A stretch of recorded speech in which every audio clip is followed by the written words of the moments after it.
കാസർഗോഡ് നീലേശ്വരം ഇടത്തോട് പൊതുമരാമത്ത് റോഡ് തകർച്ചയ്ക്ക് എതിരെ പ്രതിഷേധം ശക്തമാണ്.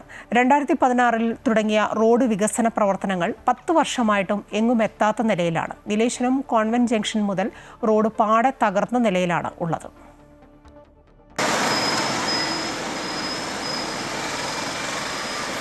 തകർന്നു കിടക്കുന്ന പൊതുമരാമത്ത് റോഡിലൂടെ യാത്രാ ദുരിതം സഹിക്കാൻ തുടങ്ങിയിട്ട് 2 വർഷത്തോളമായി. നീലേശ്വരം കോൺവെന്റ് ജംഗ്ഷനിൽ റോഡ് പാടെ തകർന്ന് വൻ കുഴികൾ മാത്രമാണുള്ളത്.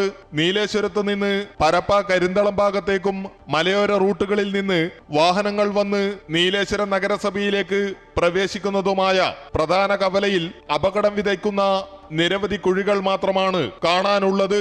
ചെളിവെള്ളം കെട്ടിക്കിടക്കുന്ന പാതയിലൂടെ യാത്ര ഏറെ ദുസ്സഹമായിട്ടും അധികൃതർ അടിയന്തര അറ്റകുറ്റപ്പണികൾ നടത്താത്തതിൽ പ്രതിഷേധം ശക്തമാവുകയാണ്.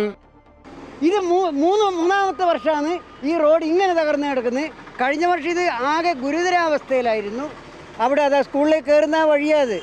അതുപോലെ തന്നെ ഇത് കോൺവെന്റ് ജംഗ്ഷൻ ഇത് വെറുതെ ജനങ്ങൾ അത്ര വീണ് കാറ് അതിൽ മോട്ടോർ സൈക്കിളും വണ്ടി അത്ര മറിഞ്ഞു കഴിഞ്ഞു. വേറെ ഒരു കാര്യം, കൊല്ലം തോറും ഓരോ ദിവസം തോറും അളവ് ടേപ്പും കൊണ്ട് അളക്കം പോവും ആൾക്കാർ വെറുതെ വിഡ്ഢികളാക്കുന്നു.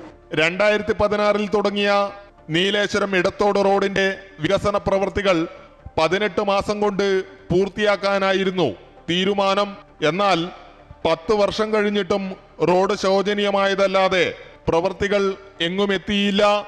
13 കിലോമീറ്റർ വരുന്ന റോഡ് വികസനം 5 കിലോമീറ്ററിൽ ഇനിയും പൂർത്തിയാക്കാനുണ്ട്. അതിൻ്റെ ആദ്യത്തെ കരാറുകാരൻ അതിൻ്റെ ഡിലേ ആക്കിയത് പ്രകാരം അവരെ കരാർ റദ്ദ് ചെയ്യും. പുതിയ ടെൻഡർ വിളിക്കുകയും ചെയ്തിട്ടുണ്ട്. അപ്പോൾ പുതിയ ടെൻഡറിൽ 3 പേര് പങ്കെടുത്തിട്ടുണ്ട്. പക്ഷേ ആ ടെൻഡർ ഇതുവരെ ഓപ്പൺ ആയിട്ടില്ല. അതുകൊണ്ടാണ് ഇത്രയും ഇത് ഡിലേ ആയി വരുന്നതിനുള്ള പ്രധാനപ്പെട്ട ഒരു കാരണമായിട്ട് ഉള്ളത്. 53 കോടി രൂപയുടെ പുതുക്കിയ ടെൻഡർ വിളിച്ചിട്ടും നടപടികൾ നീളുമ്പോൾ ഓട്ടോ ഡ്രൈവർമാർ ഉൾപ്പെടെ ആയിരങ്ങൾ ദിവസേന യാത്രാ ദുരിതം സഹിക്കുകയാണ്. ഇപ്പോൾ മഴയിൽ പാടെ തകർന്നു കിടക്കുകയാണ് 13 കിലോമീറ്റർ വരുന്ന റോഡ്. ഇതിനെതിരെ ജനരോഷം ശക്തമാകുന്നു. ക്യാമറമാൻ സതീഷ് ഉദുമയ്ക്കൊപ്പം കാസർഗോഡ് നീലേശ്വരത്ത് നിന്നും അനൂപ് നീലേശ്വരം, അമൃത ന്യൂസ്.